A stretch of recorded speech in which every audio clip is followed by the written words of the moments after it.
ಏಳನೇ ವೇತನ ಆಯೋಗದ ಪ್ರಕಾರ ಕರ್ನಾಟಕ ರಾಜ್ಯ ಸರ್ಕಾರಿ ನೌಕರರಿಗೆ ಭತ್ಯೆಗಳ ಪರಿಷ್ಕರಣೆ ಹೇಗಿರುತ್ತೆ ಅನ್ನೋದರ ಬಗ್ಗೆ ಒಂದು ಬಿಗ್ ಅಪ್ಡೇಟ್ ಎಂದನ ಈ ಒಂದು ವಿಡಿಯೋದಲ್ಲಿ ತಮ್ಮೊಂದಿಗೆ ಶೇರ್ ಮಾಡ್ತಾ ಇದ್ದೇನೆ ವೀಕ್ಷಕರೇ. ರಾಜ್ಯ ಸರ್ಕಾರವು ಇತ್ತೀಚೆಗೆ ಸರ್ಕಾರಿ ನೌಕರರ ಮೂಲ ವೇತನದ 15% ದರಕ್ಕೆ ಪ್ರಭಾರ ಭತ್ಯೆಯನ್ನು ಪರಿಷ್ಕರಿಸುತ್ತದೆ. ಜಾರಿಯಲ್ಲಿರುವ ಷರತ್ತು ಮತ್ತು ನಿಬಂಧನೆಗಳ ಪ್ರಕಾರ ಪರಿಷ್ಕೃತ ವೇತನ ಶ್ರೇಣಿಯಲ್ಲಿಯೂ 15% ಪ್ರಭಾರ ಭತ್ಯೆಯನ್ನು ಮುಂದುವರಿಸಲು ಆಯೋಗ ಶಿಫಾರಸು ಮಾಡುತ್ತದೆ ಎಂದು ತಿಳಿಸಿದೆ. ನಿಯೋಜಿತ ಭತ್ಯೆ: ಈ ಭತ್ಯೆಯನ್ನು ವಿದೇಶಿ ಸೇವೆಯಲ್ಲಿರುವ ಮತ್ತು ರಾಜ್ಯದ ಕನ್ಸಾಲಿಡೇಟ್ ಫಂಡ್ ಹೊರತುಪಡಿಸಿ ಬೇರೆ ಮೂಲದಿಂದ ಸರ್ಕಾರದ ಮಂಜೂರಾತಿಯೊಂದಿಗೆ ಅವರ ವೇತನವನ್ನು ಪಡೆಯುವ ರಾಜ್ಯ ಸರ್ಕಾರಿ ನೌಕರರಿಗೆ ಪಾವತಿಸಲಾಗುತ್ತದೆ.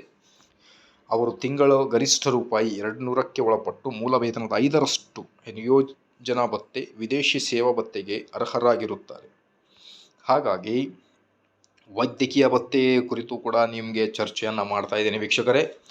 ಗ್ರೂಪ್ ಸಿ ಮತ್ತು ಡಿ ನೌಕರರಿಗೆ ಹೊರರೋಗಿ ವೈದ್ಯಕೀಯ ವೆಚ್ಚವನ್ನು ಭರಿಸುವ ಪ್ರತಿ ಮಾಸಿಕ ₹200ಗಳ ಸಂಚಿಕೆ ಭತ್ಯೆಯನ್ನು ನೀಡಲಾಗುತ್ತಿದೆ. ಈ ಮೊತ್ತವನ್ನು ಪ್ರತಿ ಮಾಸಿಕ 1000ಗಳಿಗೆ ಹೆಚ್ಚಿಸುವಂತೆ KSGIA ಆಯೋಗಕ್ಕೆ ಮನವಿ ಮಾಡಿರುತ್ತದೆ.